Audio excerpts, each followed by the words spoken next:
давайте-ка настраиваемся на то, что налоги надо платить.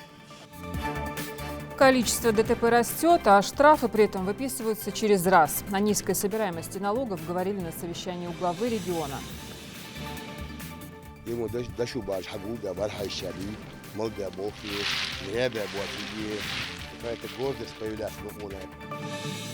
Дело выгодное, но трудоемкое. В селении Нестеровское возрождают ореховый сад.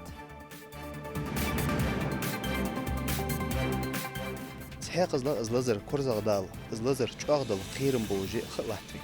Избахандуж, Бусубнаха, Тихдуж, Хамаладарда. Иггер Халха, Ши Деглордер. Все это в ваших же интересах. Ковид назойлив, меры пока все те же. Защищайтесь и витаминизируйтесь. К жителям обращаются богословы. На протяжении 90 лет СУЗ является лидером в регионе среди образовательных учреждений по подготовке специалистов сельского хозяйства.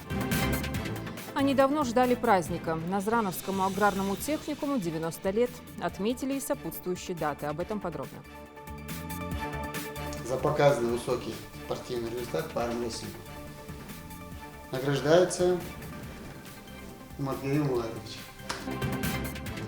Главное – кисть. Ну и, конечно, недюжинная сила. В Минспорте чествовали победителя первенства России по армрестлингу.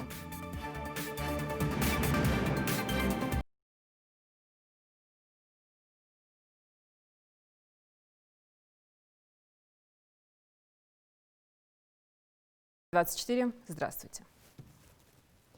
Уровень собираемости налогов, штрафов и иных платежей, поступающих в бюджет Ингушетии, обсудили в Магасе на совещании под председательством Махмуда Али Калиматова.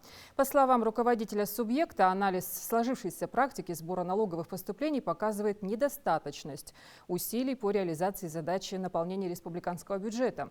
В ходе совещания глава региона указал и на ряд других упущений в части применения санкций. Реализация всех мер по выходу в профицит, в том числе путем вывода бизнеса из теневого сектора и укоренения в предпринимательскую деятельность, практики осознанной, своевременной и добросовестной уплаты налогов.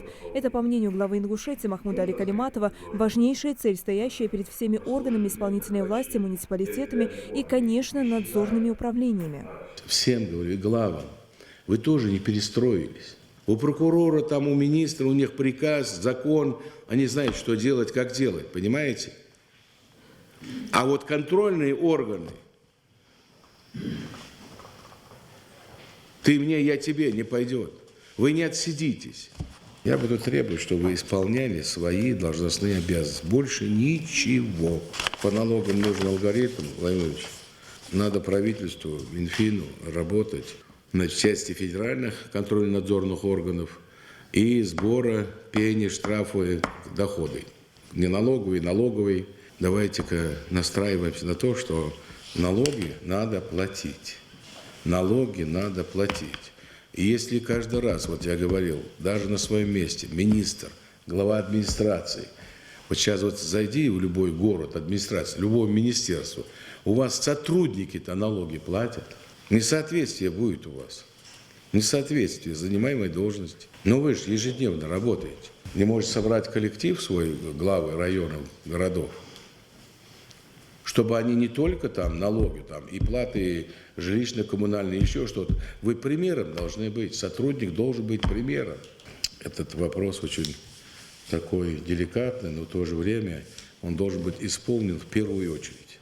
В первую очередь сами себя начните и сделайте. Есть закон, есть нормативы.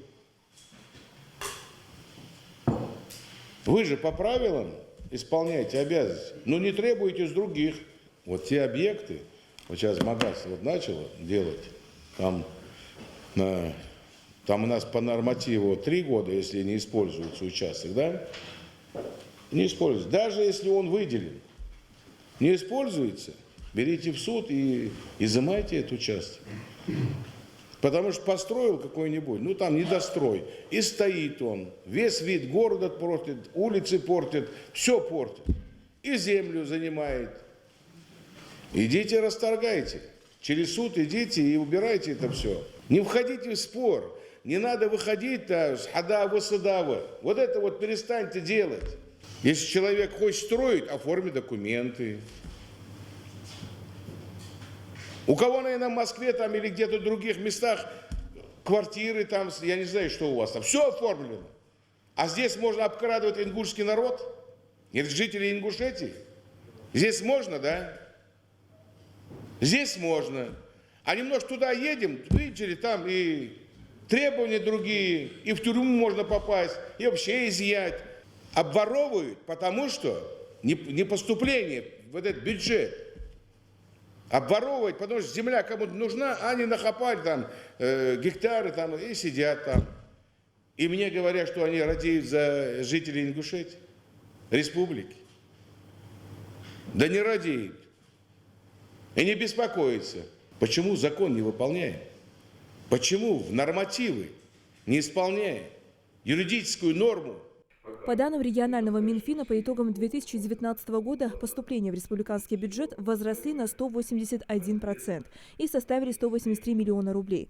Но по итогам 8 месяцев 2020 года всего 100 миллионов рублей. Более того, объем начисленных штрафов разительно отличается от объема взысканных. А ряд ведомств, полномочия и обязанности которых входят в надзор в различных сферах, включая агропромышленную, экологическую, сферу обеспечения безопасности жизнедеятельности и другие, не выносят ни единого штрафа, несмотря на наличие нарушений в подконтрольных областях. Знаете, у нас столько нарушений на землях сельхозназначения. Это совместно должно быть и Росприроднадзор, это его не подвед, но при выявлении тоже должны сообщать на территории. И Минприроды тоже, которые безобразие творят вдоль наших рек, они исчезают. Значит, там я вижу, новый министр, вы там те финансирования, которые у вас будет идти, и вот, не знаю, соглашение, может быть, с МВД сделать, прям, понимаете, с прокурором, я не знаю, какое, но воровать не давайте. Вы делаете, эти деньги выделяете для того, чтобы привести в порядок тот или иной водоем, речку, речушку, озеро, пруд.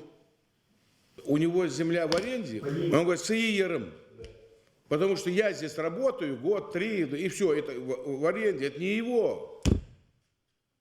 А он воспринимает это как собственность. Расторгайте договор. Выставляйте на торги, имеется в виду Минприроды и Минимущества. Они же за грань зашли. Руководитель управления Федеральной налоговой службы России по Ингушетии Магомед Куштов представил информацию о деятельности за отчетный период 2020 года, акцентируя внимание на проблемных темах. За указанный период в адрес 466 руководителей бюджетных организаций направлены информационные письма о наличии у сотрудников задолженности. Махмуд Али Калиматов рекомендовал усилить работу по урегулированию задолженностей, подчеркнув, что бизнес, организации, лица, которые не осуществляют платежи за предпринимательскую деятельность, используемые земли, лишает бюджет республики поступлений и буквально обкрадывает население. Мы, если не приведем в порядок эту систему, а она накладывается, у нас много проблем. Мы, знаете, мы вот настолько вот тяжело, да? Просто обращаюсь, потому что здесь сидят должностные лица, которые должны проводить в жизнь прямое назначение Конституции, федеральных законов. Мы должны, каждый по своему предмету надзора или контроля, сам закон нарушает, там, потом дядек берет, там, сетейбде, хатейбде, даже ответить не может, как человек, как мужчина. Вот в чем вопрос. Поэтому каждый орган, который регулирует ту или иную отрасль земли, сельскохозяйственное значение, природу, все должны исполнять, потому что из этого накладывается все достоинство, это выполнение на работе своих обязанностей. Это самый достойный человек. Если он твердо, настойчиво, и он должен понимать, его бездействие, понимаете, уничтожает сельское поселение, район, город. Мы сегодня сидим, самое главное, говорим о каждом рубле, о каждой копейке. Если мы их не будем собирать, у нас бюджет сложный. А вы чем там занимаетесь? А потом сидите в кредиторках. Пока мы не будем надлежащим исполнять свои обязанности, отстаивать нам нечего в республике будет. Нам доверять надо, чтобы доверяли нам. Это ваше пополнение в бюджет. Каждый кусок земли вам все должны платить. Без вас никто не может поставить ни баннер, ни это, ни то, ни пятое. Федеральная дорога, да, там сколько там, 15-20 метров, а внутри ваших это тоже деньги. Вы не просите денег, у нас их мало. И не говорите, вот, что нету денег у вас. Они у вас под ногами лежат. Нам бы каждый рубль считать, понимаешь? А кто-то там мешками сидит, вор какой-нибудь, а другим выплатить нечего, одеть нечего. И вот собирать начинаем там. То портфели нам надо дети купить. Вот по-честному, если получали бы деньги, зарплату давали бы отцу, жена, которая работала, мать детей там, или выплаты их. Хватало бы. Государство рассчитывает так. Нет. Кому-то надо воровать. Поэтому возникают такие вопросы. Махмуд Али Калиматов дал поручение составить план по оптимизации и выстраиванию эффективной совместной работы всех ответственных органов, а также ежемесячно информировать его о динамике поступлений налогов, штрафов и иных сумм принудительного взыскания для осуществления его личного контроля. Не делайте неправовых вещей. Не делайте незаконных вещей, потому что это касается каждого жителя республики, кто безобразие творит. Оно касается и ложится на плечи каждого. Кто-то не доел, кто-то не смог поехать лечиться, кто-то отдохнуть. И если вы не поймете, как люди это, как чиновники, никогда не поймете. Порядочность первая лежит в мозгах и в душе чиновника. Порядочность. Профессионализм нарабатывается. А вот порядочность, ее никак, вот ее. А еще самое страшное, что пренебрежительно сверху смотрят на тех людей, которые не научились воровать, не могут, порядочные люди. На них еще свысока смотрят.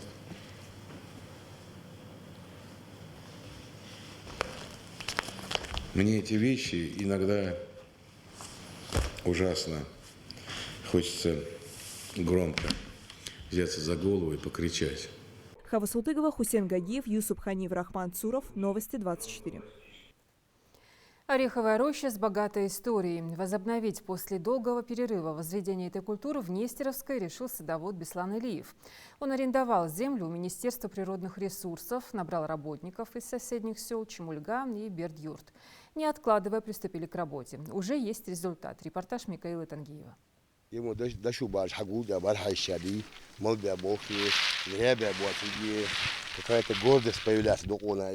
Богатый урожай – это результат любви к своему делу, уверен Беслан Илиев. С нескрываемой гордостью он показывает свежие орехи, которые уже успели собрать. В день каждый работник собирает 2 полных мешка. А начиналось все с закупки орехов для собственного кондитерского цеха в Нестеровском. Сандина суат печани, со снабжением суалуры барыш етиш. Барыш дохш васаг кыш республики сагор. فدي مالتي أسخات شات سوير أجر دشيولي برش إجبوير ترعقه إجي بعرش بينها ديلا أخي ترسون دوق بعر مديويسك حنا دوق بعرج مدوحكي أنا Министерство природных ресурсов وخا يبعرج أريخة وتشاشي أن ساجر أريندو حقيقة. В 90-е ореховую рощу запустили. Со временем все вокруг заросло, и деревья начали погибать. В былые времена здесь высаживали больше 4000 саженцев. Сейчас сад чуть скромнее, не более 3500 деревьев. Беслан решил всеми силами вернуть в роще былой расцвет. Нанял работников и принялся очищать территорию. Около 90-х ди бардал ди ошердал эндалия.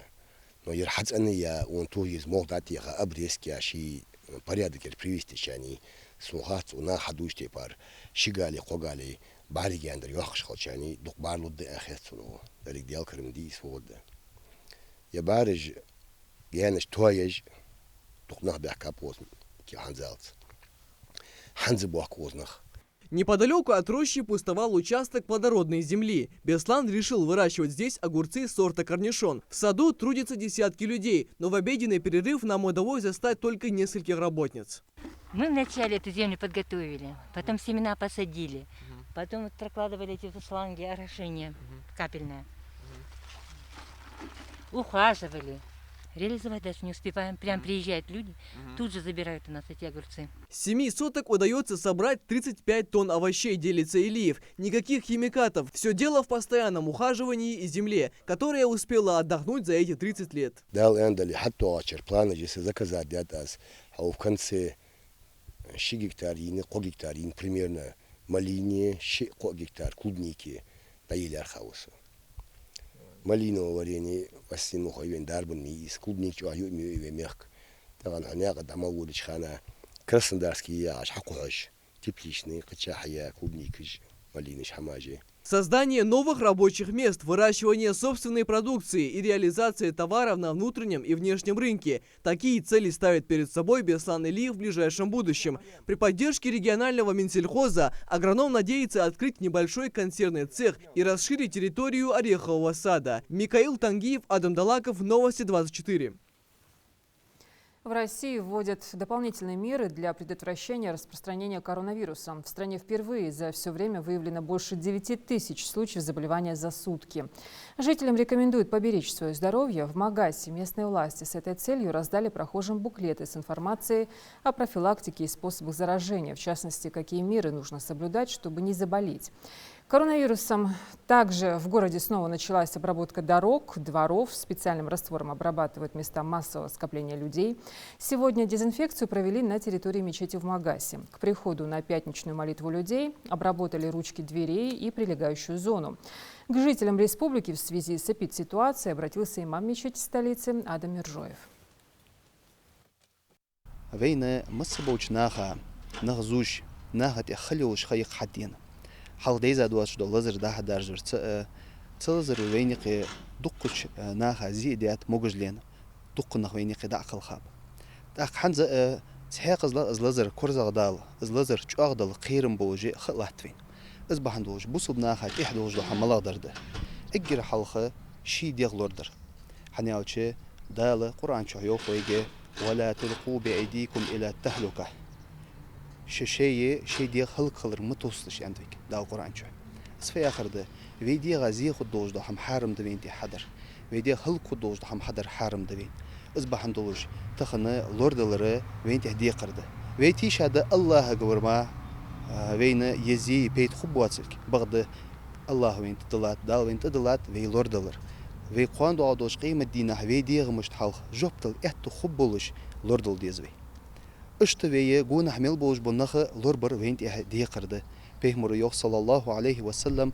شي صحيح دوج حديث قاحة بوصب سجملو ان شكخته شولتها المسلم بوصب سجملو ياوتشي من سلم المسلمون من لسانه ويده قبوش بالنخ قبوش بوصب نخ شاشكره شي ميتق دوج زينخ لوربير شي كلك دوج زينه لوربير حديثة وين حقيقة جدو حملا درده ميتش بس شي غره زي ظلم ناهد عدالتي شاتش تاق بهندولجي تاغن تحوج وش سغو ات زلزر لو ام بغد تسو از قش سغا لزر دالوي تسغي دي غادوخ شتو لزر بهندولج دلي تسغا جتر خلچ وتي شوج وس اجرت هره الله تنقل وتيل دقل خي شوج وس تا از بهندولج شي بهن اتا ناه ظلم دات داليتر ناه زي دات داليتر بوسوب سغي دي قرده از بهندوش تحر از مصدو هم شلواتش ادوش ده حملا درده وخلچ خان شوها وي الله غرق تن خدولش وين دالت ادلا دوش دو ديقر وي ديغمج لوردرت نخ لوربرت قواچ دي وي ات خبولجي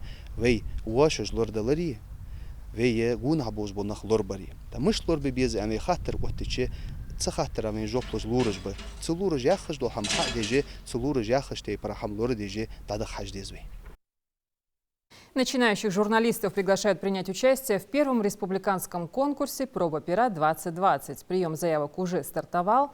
Победители получат современную технику, а самых перспективных авторов пригласят на стажировку в региональные СМИ.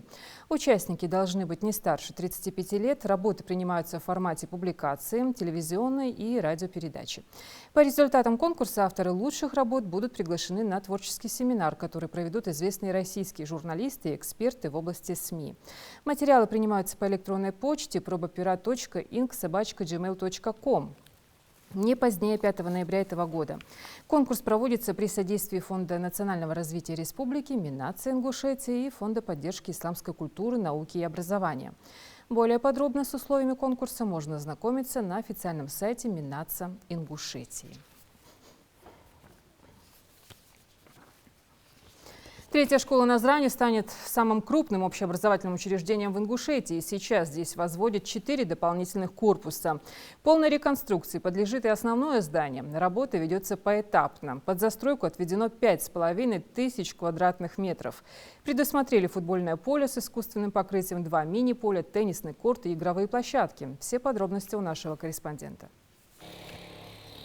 Назаловская третья школа на протяжении 40 лет выпускает в самостоятельную жизнь тысячи выпускников. Здание не маленькое, рассчитано на 700 учащихся. Но и этого количества мест уже недостаточно. Число воспитанников растет с каждым годом. Поэтому здесь вынуждены были перейти на двухсменку. Сейчас в школе учатся 1800 детей. Возводить новые корпуса начали по целевому проекту в начале года, после открытия которых она сможет принять уже 1600 участников и станет самой крупной школой в республике. Когда мы видим, как открываются новые школы в республике, как уже дети идут, уже несколько школ, по-моему, 1 сентября дети пошли. И мы белой завистью завидуем, радуемся за своих коллег, за этих детей, которые идут заниматься в такие красивые здания. Но от материально-технической оснащенности, от зданий, в котором учатся дети, зависит очень многое. Наша школа имеет очень хорошие традиции. Мы показываем хорошие результаты и при сдаче итоговой аттестации. Участвуем также в различных конкурсах, форумах, олимпиадах. Все это делается в стесненных условиях. Мадина Янарсанова болеет душой за каждый квадратный метр. Радует то, что в обновленном здании будет просторно. А значит более комфортно для учебы. Важную роль в процессе обучения сыграет и современное оснащение. Дети с окон старого корпуса наблюдают за возведением здания. Они больше всего ждут новых перемен. Я очень с нетерпением жду, когда откроют нашу школу и когда нас сюда переведут. Нам будет намного легче учиться, там будут новые правила. Мы, конечно же, и сейчас хорошо учимся, но там будет намного лучше. Там будет намного больше секций, будет проводиться больше мероприятий. Дети смогут раскрыть себя, чтобы показать себя, свои способности. Территория школы занимает 2,5 гектара. Под застройку отведено 5500 квадратных метров. Здесь также будет футбольное поле с искусственным покрытием, 2 мини-поля, теннисный корт и игровые площадки. Конечно, актовые, спортивные и даже кинозалы. Работы идут параллельно учебе. Занимаются в старом корпусе во время возведения дополнительных 4 блоков. А территорию оградили, чтобы дети не смогли пробраться на участок. Сейчас у нас идутся работы вот в этих 4 корпусах, чтобы до конца года вот эти 4 корпуса нам надо сдать. У нас идут работы, вентиляционные работы, стяжка полов, штукатурка, шпаклевка. Скоро начнем подвесные потолки. Фасад мы начали делать, внутреннюю канализацию закончили, наружную тоже почти закончили. Отопление тоже заканчиваем уже. А в конце года здесь откроют новые корпуса. Дети поменяются местами с рабочими, переедут в новые корпуса, а строители перейдут на второй этап возведения школы. В общем, нам сначала вот эти 4 сдать, потом вот это мы будем разбирать. Почему? Потому что здесь у нас сейчас учатся дети. Мы не можем разбирать, пока вот это не сдадим. Вот это мы сдадим, потом вот это все разбираем, вот это будет реконструкция делать, капремонт, и вот спортзал с актовым залом будет делать. После капремонта, как обещают строители, стены основного блока прослужат еще несколько десятков лет. Фундамент уже осилили, заменят кровлю, электропроводку и водоотвод. В новых корпусах появится еще 12 дополнительных кабинетов. А завершающей частью полной реконструкции третьей школы станут работы по благоустройству двора.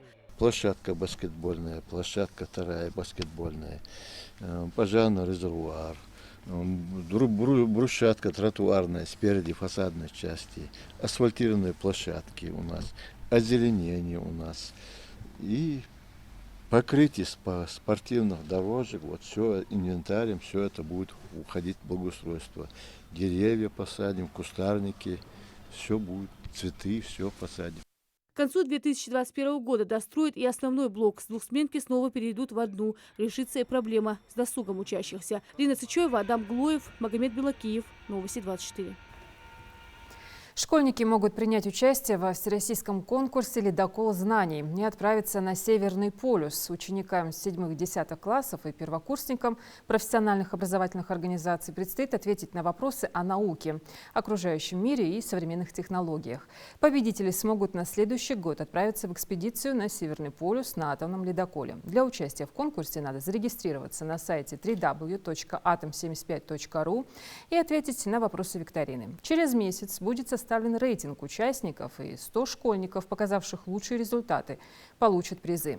По итогам дополнительного творческого задания из числа призеров выберут 25 победителей, которые отправятся в путешествие. В аграрном техникуме сегодня отметили сразу 3 праздника. День учителя, День профтехобразования России, 80 лет, кстати, и, конечно, дату со дня основания самого техникума. Ему исполнилось 90 лет. В мероприятии приняли участие и представители Министерства образования. Хава Газикова подробно. На протяжении 90 лет СУЗ является лидером в регионе среди образовательных учреждений по подготовке специалистов сельского хозяйства. В техникуме ведется обучение по 6 специальностям. Зоотехния и ветеринария в том числе. За все время учебное заведение выпустило свыше 70 тысяч студентов. Имея такую богатую историю, СУЗ отмечает свой праздник каждый год с большим размахом, а этот особенный. На юбилейном дне рождения трепетное внимание уделяют ветеранам училища, преподавателям. Их чествуют аплодисментами и грамотами за неоценимый труд в образовании. Если мы не видим отдачу и людей в том, что преподаватель – это человек, который дает образование юношам, девушкам, на основе этого образования, получивший в средней школе, далее поступивший ученик в колледж, техникум, в институт. То есть этот человек формируется на основе тех знаний, которые получили они вот той самой низшей ступени. Праздничный сценарий неоднократно возвращает к истории техникума, рассказывают о важных этапах развития СУЗа, об успехах учеников и педагогов. Так как преподаватели здесь являются учителями высшей категории, работают кандидаты наук, то и, разумеется, выпускники техникума, они при выпуске становятся уже профессионалами своего дела. Могу отметить, что в национальном чемпионате World Skills Russia студенты Назранского аграрного техникума всегда занимают призовые места. Сегодня СУЗ отмечает тройной праздник. Помимо юбилея техникума, акцент сделали и на Дне учителя, и 80-летию профессионального техобразования России. Как признаются студенты, с подготовкой к дате пришлось потрудиться. Охватить нужно было все 3 темы. Я очень люблю свой техникум, поэтому хочу поздравить учреждением с днем его основания и вообще все средние профессиональные учреждения. Сегодня очень знаменательная дата, также хочу поздравить весь коллектив НАТО с этим прекрасным днем, пожелать всего наилучшего, счастья и добра. Этот день волнителен для всех, особенно для преподавателей. За это время они успели стать для студентов наставниками, друзьями, коллегами. И старания своих воспитанников педагоги оценили на славу. Я хотела бы от всей души поздравить всех учителей, преподавателей средних профессиональных учебных заведений, преподавателей высших учебных заведений с профессиональным праздником, пожелать им мира, благополучия, удачи, творческих успехов и, самое важное, желание учить и воспитывать нашу молодежь. На достигнутых успехах студенты не собираются останавливаться. Впереди новая череда учебных будней, полная новых знаний и профессиональных свершений. Хава Газикова, Адам Далаков, Новости 24. 10 октября в Сунже торжественно отметят 250-летие единения Ингушетии с Россией. В связи с проведением массового мероприятия с 13:00 до 23:00 движение автотранспорта будет перекрыто или ограничено по следующим направлениям. Внимание! По улице Калинина от улицы Стадионной до улицы Плиева. Участок улицы Дзержинского от улицы Плиева до Хашагульгова. Участок улицы Луначарского от улицы Плиева до Хашагульгова. Участок улицы Хашагульгова от сельхозрынка до Калинина. Участок улицы Колхозной от Калинина до Сейнароева. 20 схваток, результат которых 2 золота и бронза. Это все об Уматгирее Бекове. Успех армрестлера на первенстве России, который прошел в Екатеринбурге, обсуждают до сих пор. В Министерстве спорта сегодня чествовали спортсменам. Слово нашему корреспонденту. Высокий спортивный результат по армрестлингу. Награждается Уматгирей Муладович. Абсолютный чемпион России по армрестлингу Уматгирей Беков показал высокий уровень мастерства и подготовки среди сотен спортсменов из разных регионов страны. Это высокое достижение в мире ингушского спорта отмечает Али Дашлакоев. Грамоту за неоценимый вклад в развитие армрестлинга в Ингушетии министр спорта вручает и тренеру. В свои 19 Уматгирей Беков успел стать самым заметным и выделяющимся рукоборцем среди юниоров на чемпионате первенства России по армрестлингу, проходившем в Екатеринбурге. Это кадры соревнований заинтересуют даже самых равнодушных к этому виду спорта. Одного за другим Уматгирей побеждает в силовой борьбе всех своих оппонентов.